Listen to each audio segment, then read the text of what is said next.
SY BCom, Semester 3, Subject Economics. Today's my topic is meaning of national and international trade, and second topic is difference between national and international trade. First, I explain meaning of national and international trade. National trade means internal.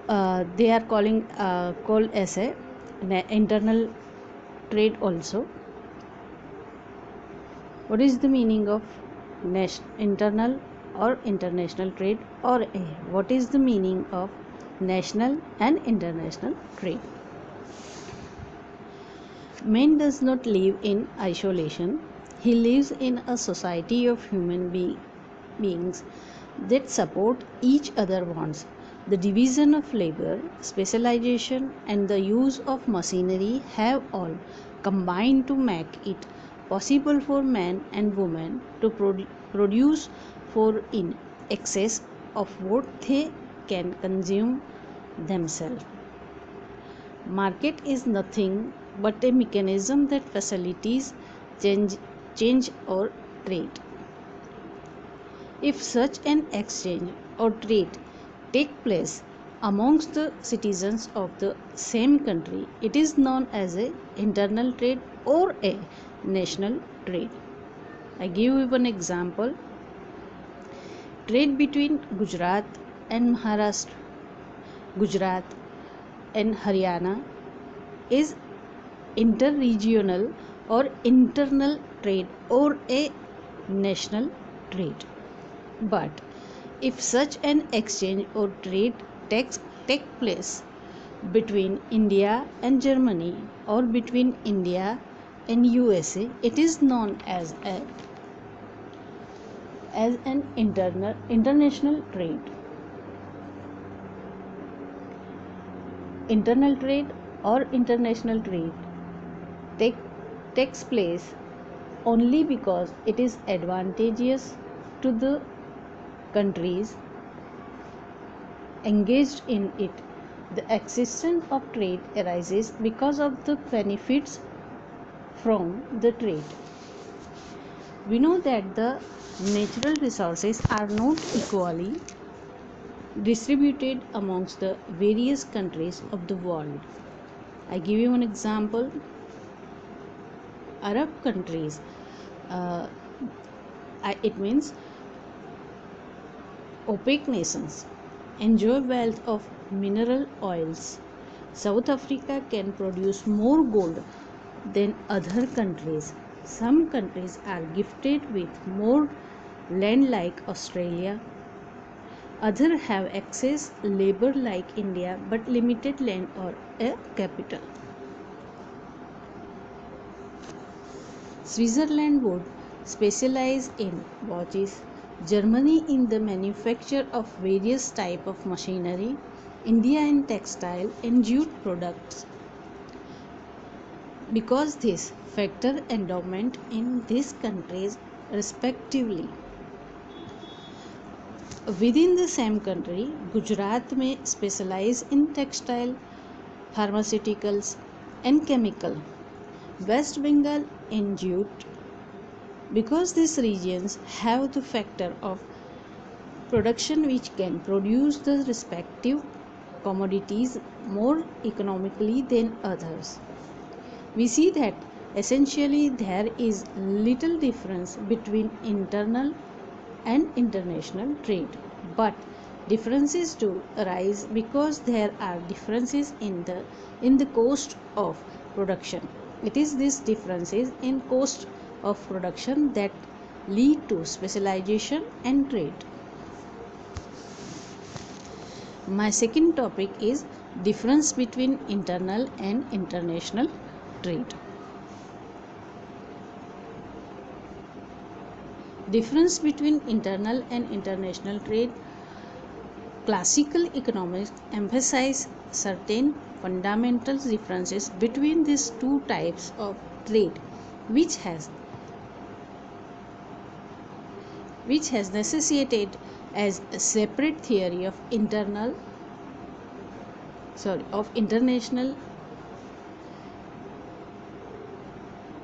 trade. Some of the main differences between internal and international trade. I explain difference between internal or international trade with the help of some points. My first point is factors mobility. The classical economists emphasize immobility of the factors across the boundaries of states. Within the same country, factors of production are perfectly mobile, as a result of which factor prices are equalized. But not so in the case of different countries. I give you one example. Labor and capital are freely mobile within the same country or its different regions, but not so in the case of different countries. If the rates of wages are higher in one region or occupation than in other, more people would move to that regions or enter the occupation where wages are higher. Workers of equal efficiency will obtain equal wages within the country, but there is hardly such tendency between different countries. As regards labor, Adam Smith has said, of all sorts of luggage, man is the most difficult luggage to be transported. The differences in customs, luggage, traditions, religion, social and political life. People are generally unwilling to migrate to different countries. Capital is more mobile than labor, but even here too, people prefer to invest their saving in their own country rather than abroad for various reasons. An investor feels a greater sense of security if his capital is invested in his own country. The result of his comparatively greater immobility of labor and capital between different countries is that competition fails to make cost of production of similar goods equal as it does in the same country. This gives unequal advantages of different countries in the production of different commodities. There is another consequence of comparative immobility of labor and capital between different countries. Within approximate to its cost of production, because labor and capital can easily move into or move out of an industry.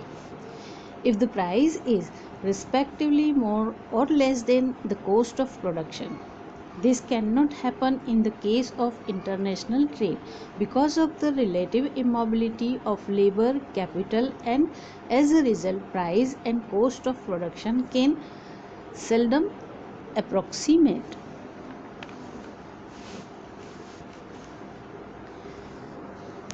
My second point is market separation. Market is different countries are separated from each other not only by distance but also by languages,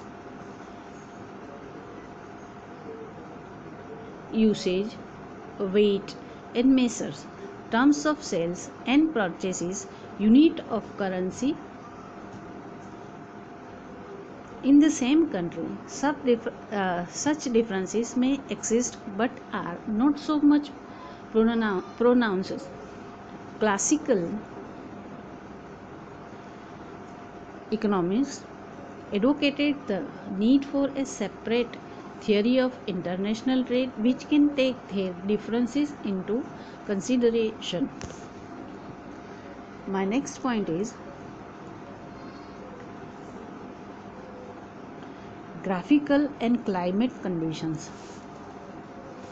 There are differences in natural factors like geographical and climate condition in different countries. This lead to territorial division of labor and localization of industries. I give you an example. Some countries may have particular mineral resources like coal, iron, copper, petroleum, mineral oil, while others may have land or climate suitable for certain crops like jute in West Bengal, cotton in Gujarat. These advantages either cannot be transferred to other countries at all or the cost of moving them is extremely prohibitive. Next point is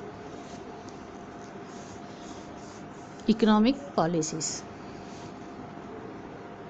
There are marked differences in the economic policies pursued by monetary and fiscal authorities of different countries.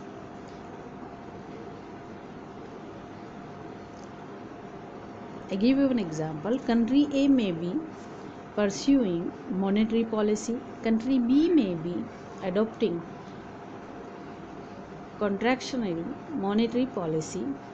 Wide differences in policies relating to wages, taxation, trade union, social security measure, foreign trade exist in different countries.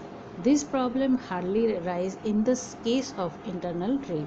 The citizens of one country are subject to same system of international and local taxation, to the same regulation for health, factory organization, education and social insurances,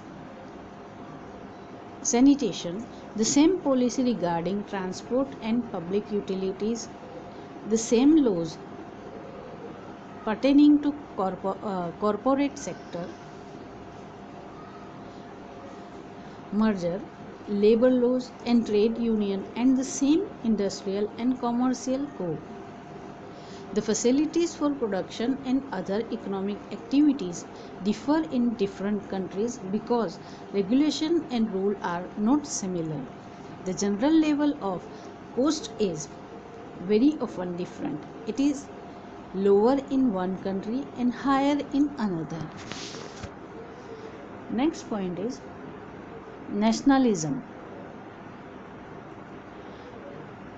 There is a greater degree among the people living in their own country than between the people of two different countries. This is well illustrated in the remarks. Internal trade is between us, while international trade is between us and them. It is often argued that people should try to be self-sufficient and import should be avoided. Many governments are tempted to follow policies that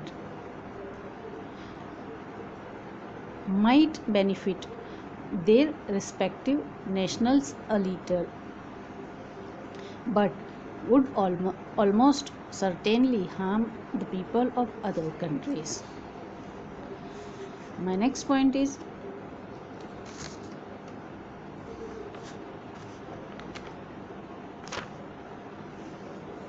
currency system. All transactions within the country are conducted through a single uniform currency. On the other hand, transactions between two different countries involve the use of two different currencies and hence there arises the problem of acceptable exchange rate, which is absent in all internal transactions. The determination and fixation of an approximate exchange rate by government of different countries raises several issues. Exchange rate in the open market fluctuate every now and then, which ultimately affects that course of internal trade. These foreign exchange operations often give rise to many complications in the course of trade. Each country is under the control of a separate central bank, each following a separate monetary policy, which vitally affects the foreign trade of the country. Next point is independent states. It has been said that in international trade, certain problems arise out of the fact and countries are independent states and can pursue independent policies in respect to the movement of goods, money matters, wages and prices, fiscal matters, banking law, foreign investment.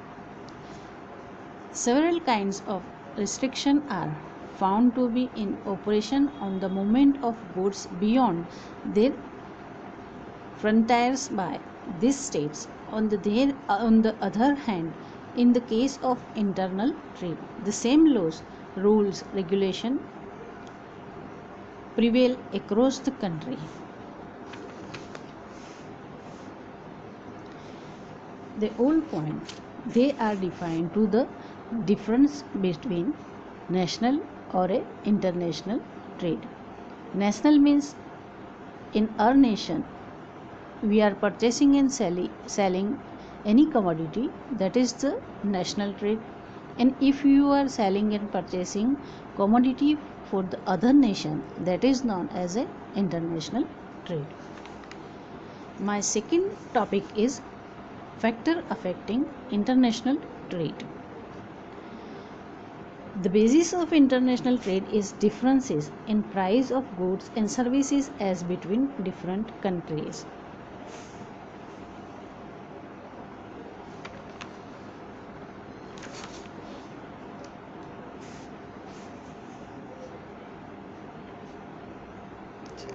Factor affecting international trade, I am explaining with the help of some points. My first point is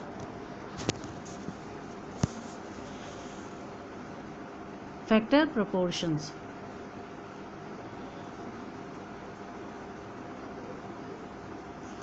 Different countries are differently endowed with the supply of factor proportions. In some countries, I give you an example, capital is scarce and labor is abundant. In some other countries, labor is scarce and capital is abundant. Countries rich in labor can produce labor intensive goods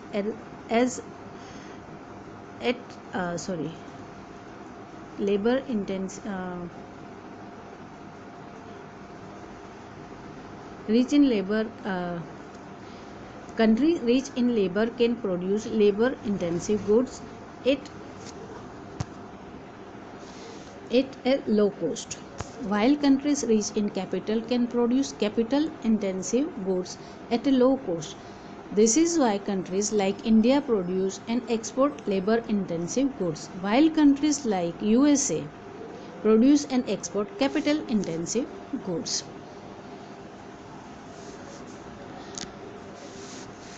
Second point is differences in technology. Technological changes bring about a change in factor productivity and thereby in cost of production. At present, most of the developing countries are importing capital goods like machinery, equipments. But if they succeed in reducing cost of production in their own capital goods industries by introducing more efficient technology, they may begin to export capital goods. Third point is differences in demand. Even if cost of production are similar in two countries, trade will emerge if due to the differences in demand conditions. Prices in the two countries are different. Demand condition can reverse the direction of trade from the one expected on the basis of comparative cost advantage. This will happen because consumer may have a strong liking for a particular commodity. I give you one example. Countries of Southeast Asia like China and Japan may import rice to meet the high demand for rice by their people, despite the fact that these countries produce rice at a low cost. My next point is product differentiation. A good part of world trade takes place because of the fact that goods are not identical. I'll give you an example. Italian Fiat are exported to England while British Fords are exported to Italy. It means in their nation they are producing different things. They are producing same thing but different model. Last point is transport cost or a transportation cost. Transport cost also influence the direction and volume of international trade. A country may have comparative cost advantage, but this advantage may be zero by transport cost, in which case the commodity will not be traded. There are also examples showing that one part of a country import a commodity while the other part of the country produces and export the same. They all are defined to the factor affecting international trade. It means that our international trade it is affected with that points or that things they are affected to our international trade. It means their factor they are affecting to our international trade. My next topic is importance of international trade.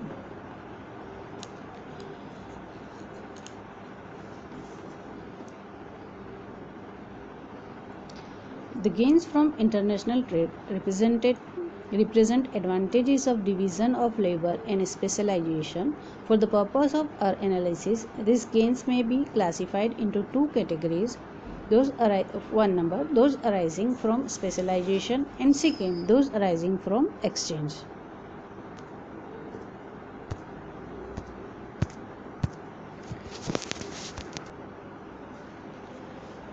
The economic advantages of specialization consist of the best and optimum utilization of resources which the country has in abundance.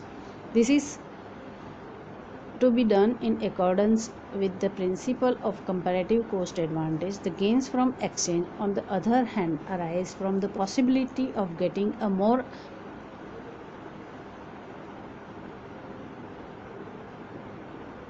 remunerative price for a country exports and a relatively lower price for its imports. If the factor endowment in a given country do not warrant production of a particular commodity, the citizens of that country can still obtain the commodity by way of imports and raise their level of satisfaction. Even if there is a possibility of production, the cost of production may be relatively higher at home. Then cheaper import represent an obvious gain. It may be recalled the specialization in accordance with the principle of comparative cost advantage results in an increase in total production. This increase in production is mainly due to specialization in that line of production where the country has comparative cost advantage. It presents static gain from trade. The dynamic gain from trade can be attributed to improved efficiency of factors engaged in export trade, larger scale of operation and consequent reduction in cost and possibility of greater competition, which compels producer to be more cost conscious. The quantum of total gain from trade depends on the fulfillment of certain conditions. The gains are maximized if all conditions are fulfilled in trade. To the extent that some of the conditions are not fulfilled, the gains are less than maximum attainable.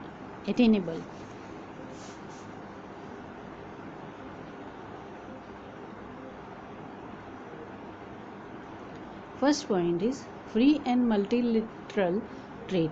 In order to get maximum gains from international trade, it is necessary that trade has to be maximized. This is possible only when the artificial restriction on the movement of goods between countries are removed. The excessive custom duties or quotas are barriers to trade as also are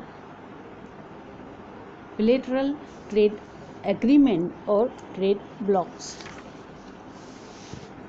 Second point is perfect competition. In the long run, firms and industry attain optimum output under conditions of perfect competition. Monopoly elements hinders the process of efficient allocation of resources. Greater the degree of competition, larger is the gain from trade. Third one is possibility of economy of scale. The gains from trade are to be larger if the countries engaged in trade are able to obtain internal and external economies as they embark on the path of specialization.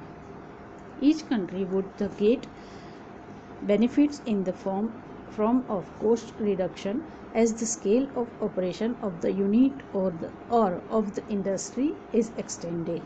The advantages of cost reduction may well neutralize transport cost, and the way for a larger volume of trade and increased gain flowing from it. Countries like England, America have reaped advantages of this type for ever several decades. R.F. Harrod regard the fulfillment of the some conditions necessary for maximization of gain from trade.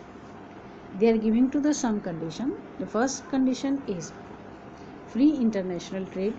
Second condition is factor rewards to be proportionate to their contribution and efficiency. An equally efficient labor would then get equal wage for a given quantum of work. This would equalize money cost and real cost. Third one is price to be equal to marginal cost. The fulfillment of the above condition would impel high factor mobility, perfect competition, and interventionist and perfect competition and non-interventionist state policy. It is now accepted the gains from trade are not nominal but real, and that countries engaged in trade do benefit from trade. The gains are not capable or of exact measurement. Increased total production represents gain from trade which are distributed among trading partners through an exchange system. The actual share of the gains from trade depends on the terms of trade, which we shall discuss in the second chapter. Many countries, international trade is literally a matter of life and death. I give you one example. It is physically impossible for the UK and Japan to feed, clothe, and house the present population without import from other countries. The survival of these countries depends on the export of their manufactures. For them, self-sufficiency would mean starvation and poverty for their people. On the other hand, Australia and New Zealand produce far more foodstuff than is required to feed their sparse populations. This country trade off this surplus for the manufactured goods from the industrial countries such as the UK and Japan. And Australia and New Zealand self-sufficient would not mean starvation, but it would surely deprive the resident of these countries of the modern high standard of living.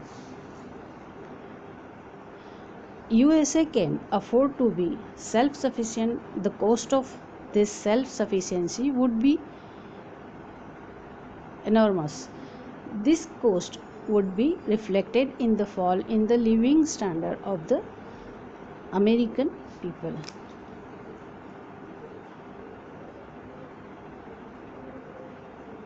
The unprecedented prosperity enjoyed by the OPEC countries would have been impossible without the ready world demand for their petrol and petroleum-based products, made possible by international trade.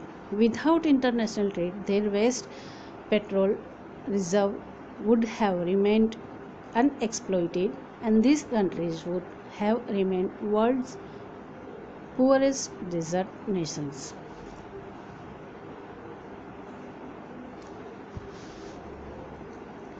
International trade is beneficial for all participants. It also implies dependence on foreign countries as source of raw materials and outlet for domestic production. Some people look at this dependence as dangerous. This means arguments against international trade are: first one is dependence. If a country imports essential goods with inelastic demand, it is placed in a precarious position. If the other countries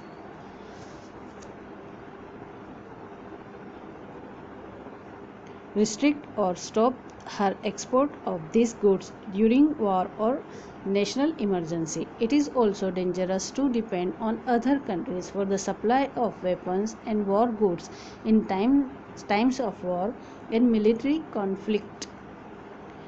If Adam Smith, the great champion of free trade, admitted the defense is better than opulence. Second point is instability. International trade is condemned as a source of economic instability. The Great Depression of 1930s spread from one country to another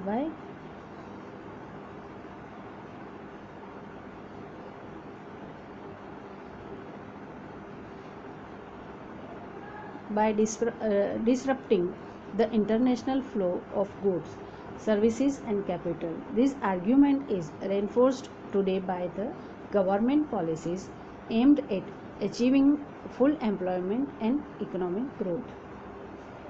Next point is economic planning.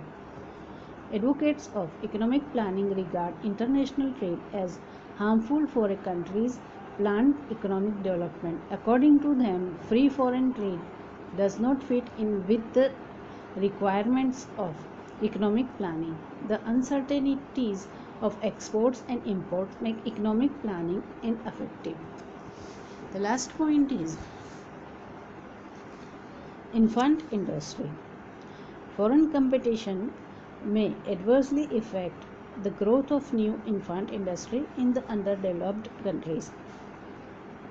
Also developed countries are technologically so advanced and powerful that they can exploit the weak underdeveloped countries by compelling them to accept the terms and conditions beneficial of them. They all are defined to the importance and against the international trade point.